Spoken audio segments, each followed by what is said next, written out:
Hello friends, and welcome to my channel. I am so glad you are here. If y'all have been here very long, you know that I've recently started a bit of a sourdough obsession, and I have something new that I want to try today, and I will share that with you here in a minute. But first, there's my sourdough starter. First, I want to share with you something that I just got in the mail. I told my husband that I wanted a Danish dough whisk. Okay, it just looks like it's so much easier to mix dough with when you're mixing it, when you're hand mixing it. And I see it's like everybody has them. I was like, why do I not have a Danish dough whisk yet? And so I told my husband, I want a Danish dough whisk. So this box, do you see this? This is not the size of a Danish dough whisk. It's a little bit bigger. So today I want to show you what my husband got me whenever I said I want a Danish dough whisk. Okay, you guys.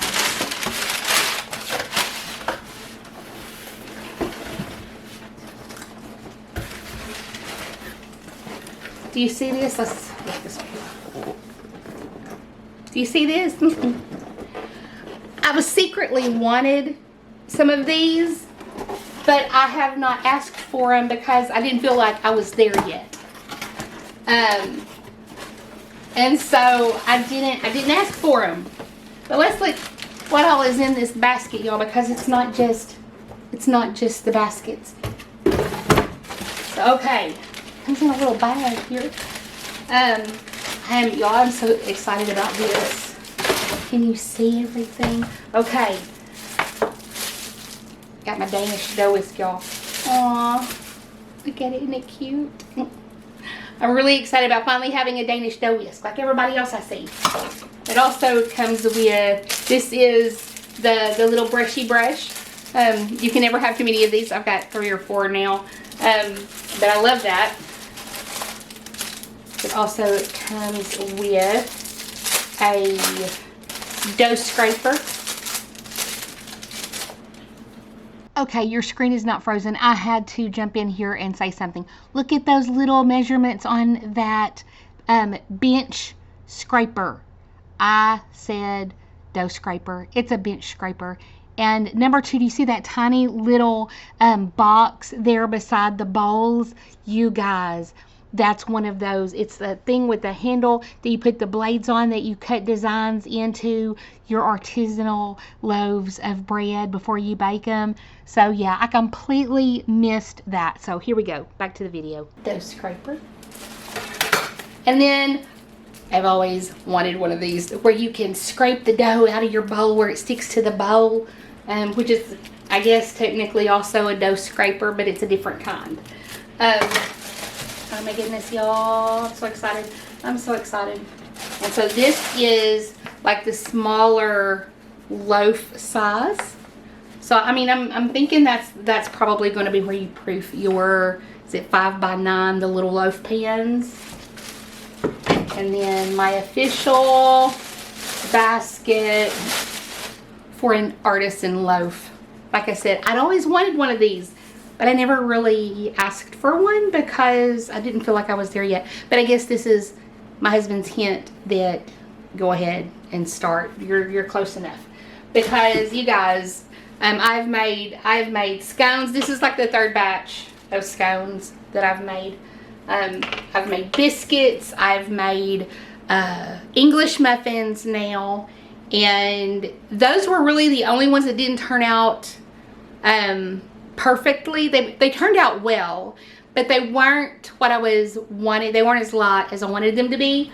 But I'm thinking, because you're supposed to use starter and not discard. Everything I make with discard turns out perfect. But my starter, I feel like, isn't quite strong enough yet, and so I probably should have added a little bit of yeast to my English muffins. And that may be what I do for a while now. But my next step in my journey, not what I'm going to show you next, but the next step that I haven't taken yet is going to be grinding my own grains. Now, I actually have an attachment for a grain mill for my KitchenAid stand mixer, and I'm going to use it to start.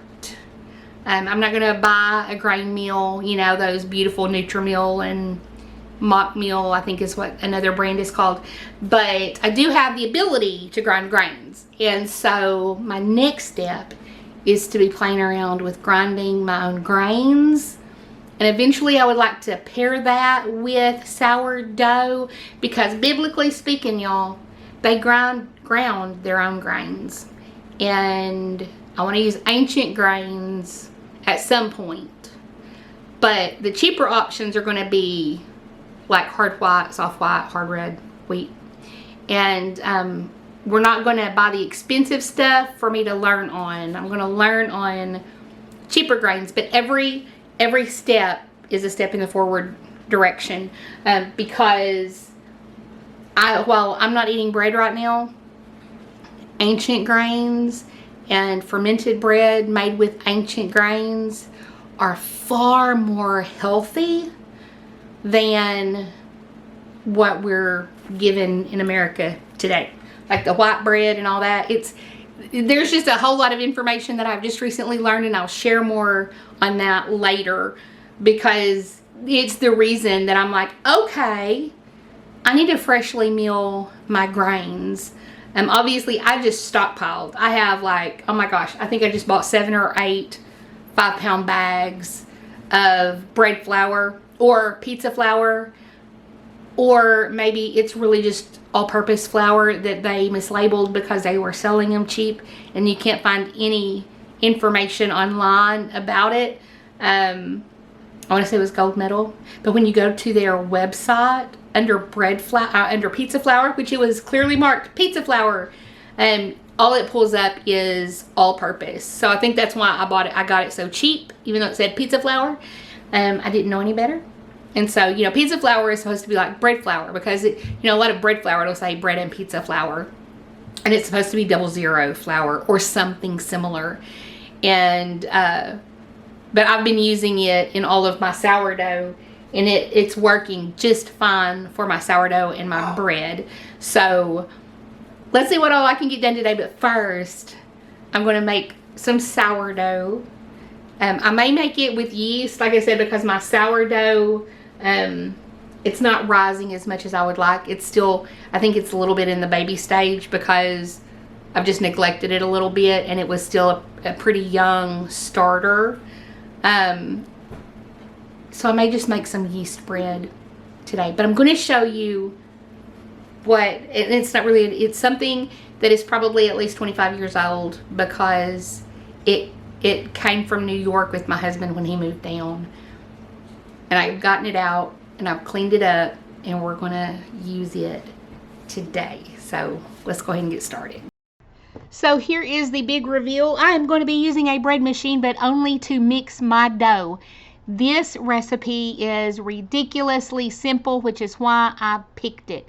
It has 1 1/4 cups of warm water, or even hot water, because I'm adding the yeast after I add the flour, y'all. That was about 1.5 teaspoons or so of salt. I'm adding about 2 tablespoons of sugar. And let me just say, if y'all can stick around to the end when we slice this bread and listen to my son, it's kind of hilarious. I was rolling whenever I went back to edit this. But anyway, so now we're going to add a couple of tablespoons of the fat of your choice. You can use butter, but I'm using avocado oil. And let me just say, this ended up delicious. You add oil for softness, for texture. And the next thing I'm adding is the flour, 3 1/3 cups of flour. And I mean, seriously, look, I am not taking a lot of care into having exact measurements, and it really turned out so well. So there I'm getting the third after the 3 cups, 3 1/3 cups of flour.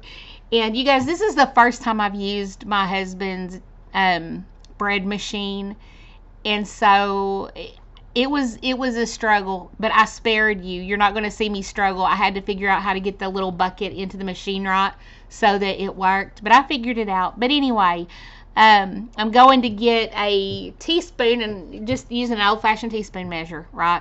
I probably put too much in this, but what you're not going to see, because today my grandkids were with me, two of my other grandkids were with me.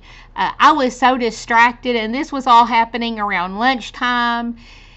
And so anyway, I got all of this done, and I'm trying to get it into the dough machine, and I edited out several minutes of struggle. You're just going to see it, and it's going to look like it just popped back in there. Boop! There it went, y'all. Yay. My hands were going up in celebration that I finally got it in there. So, anywho, I'm setting it to the dough setting, and then just letting it do its thing, and I'll show you here what it looks like. Ta-da!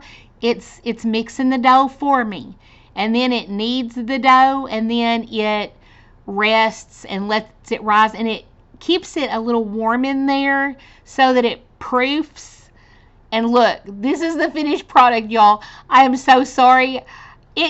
It looked like it was going to overflow that little bucket, and so I took it out early, and then shaped it, put it in my little cast iron pan there, and let it like just rest and wait. And it proofed so fast with that yeast in there that I just stuck it in the oven. It all happened so fast, y'all, I didn't even record it. So anyway, then I remembered to turn my camera on again. I took this out of the oven, and isn't it beautiful? So I'm buttering it up. I hear that helps to keep it soft. And look how it just fell out of that pan, y'all. I had buttered that pan really well before I put it in there. One of those things I forgot to record. But anyway, so it all looked really good. And I've heard that you should cover your loaf of bread as it cools, and that will help. I guess the steam as it cools will help to keep the bread soft. So I decided to try it, of course, after I buttered every square inch of the surface, other than the bottom. I did not butter the bottom. But you see that dent in the top? Oh my goodness, it rose so high, y'all. That dent was a piece of my oven, and it rose around it. But praise the Lord, it didn't affect it or bother it at all. And so now I'm covering it to let it cool, and here we are. It has been an hour. I did not want to wait an hour, but here we are. Soft. Bonnie. Let's try the other knife. Please, please, please, please, please, please. No, looks good. Looks pretty good. Oh, he's so soft. Okay. Well, I'm gonna just Bob the Builder. I need a sharp knife. That's what I need real bad right there. It's so soft.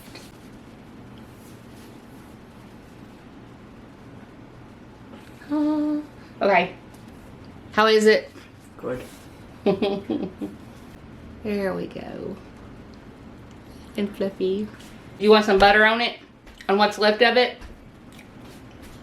I've had enough to eat for today. Bless his heart. Can y'all tell I've been in the kitchen all day? Those babies have been fed. But on this note, I hope you enjoyed this video, and hopefully next time I'm not going to forget to hit record. I love you guys, and I'll talk to you soon.